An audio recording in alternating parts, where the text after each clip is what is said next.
Hello guys, welcome to my channel Aishu world. ఇంక late చేయకుండా ఈరోజు హర్రర్ స్టోరీలోకి వెళ్ళిపోదాం. మా నాన్నగారు చిన్నప్పుడు వారు ఒక చిన్న గ్రామంలో ఉండేవారు. ఆ గ్రామంలో ఒక పాత ఖాళీగా ఉన్న ఇల్లు ఉండేది. దాని గురించి భయంకరమైన కథలు చెప్పుకునేవారు. ఎవరూ దాని దగ్గరికి కూడా వెళ్ళడానికి ధైర్యం చేసేవాళ్ళు కాదు. ముఖ్యంగా రాత్రి సమయంలో అస్సలు ధైర్యం చేసేవాళ్ళు కాదు. ఒకరోజు మా నాన్నగారి స్నేహితుడు రాజు తన బంధువుల ఇంటికి వెళ్ళాల్సి వచ్చింది. ఆ బంధువుల ఇల్లు ఆ పాత ఇల్లు దాటి వెళ్ళాల్సి ఉండేది. 9 గంటలు అయింది.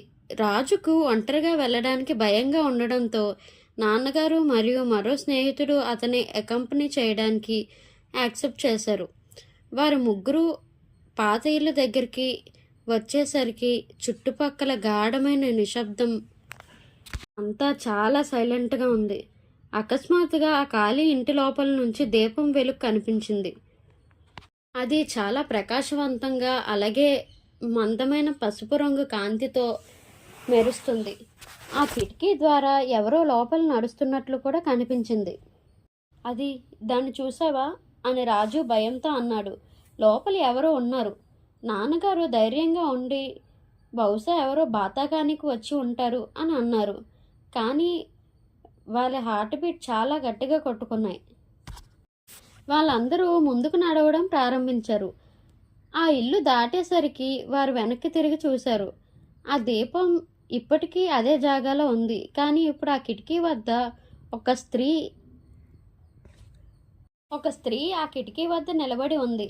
ఆమె వారి వైపు చూస్తున్నట్లు ఉంది. ఆమెకు మొహం లేదు, కేవలం నల్లటి ఆకారం మాత్రమే. ముగ్గురు భయంతో పరిగెత్తడం మొదలుపెట్టారు. వారు బంధువుల ఇంటికి చేరుకునే లోపల వారు ఊపిరి ఆడకుండా ఉన్నారు. వారు ఏం జరిగిందో బంధువులకి చెప్పారు. బంధువులు భయభ్రాంతులయ్యారు.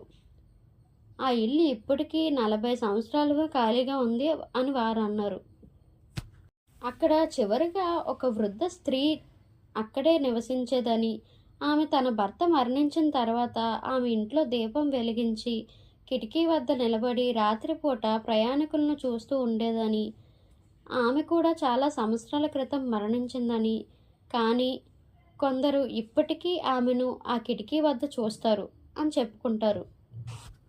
నాన్నగారు ఇప్పటికీ ఆ రాత్రిని గుర్తు చేసుకున్నప్పుడు భయపడతారు. ఆ రోజు నుండి వారు ఎప్పుడూ రాత్రి సమయంలో ఆ బాట వైపు వెళ్ళలేదు. కొందరు ఆత్మలు వదిలిపెట్టలేని స్థలాలలో చిరశాంతి కోసం ఎదురు చూస్తూ ఉంటారు.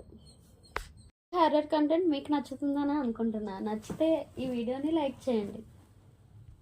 భయం వేసిన ఇంట్రెస్టింగ్గా హర్రర్ స్టోరీస్ వినేవాళ్ళు మీకు తెలిసే ఉంటారు కదా, ఆ ఫ్రెండ్స్కి ఈ వీడియోని షేర్ చేయండి. హర్రర్ కంటెంట్ మీకు నచ్చుతుందని అనుకుంటున్నా. ఈ హర్రర్ స్టోరీ నాకు నా సబ్స్క్రైబర్ మెయిల్కి పెట్టిన స్టోరీ. మీ లైఫ్లో కూడా ఇలాంటి హర్రర్ ఇన్సిడెంట్స్ ఉంటే ఐషు వరల్డ్కి మెయిల్ పెట్టేయండి. మీ ఫ్రెండ్స్కి హర్రర్ స్టోరీస్ ఇష్టమైతే వాళ్ళకి ఈ హర్రర్ స్టోరీ షేర్ చేయండి. ఐషు కష్టానికి మోటివేషన్గా సబ్స్క్రైబ్ చేసుకోవచ్చు కదా ప్లీజ్. ఐషు వరల్డ్కి ఫ్యామిలీ అయిపోండి.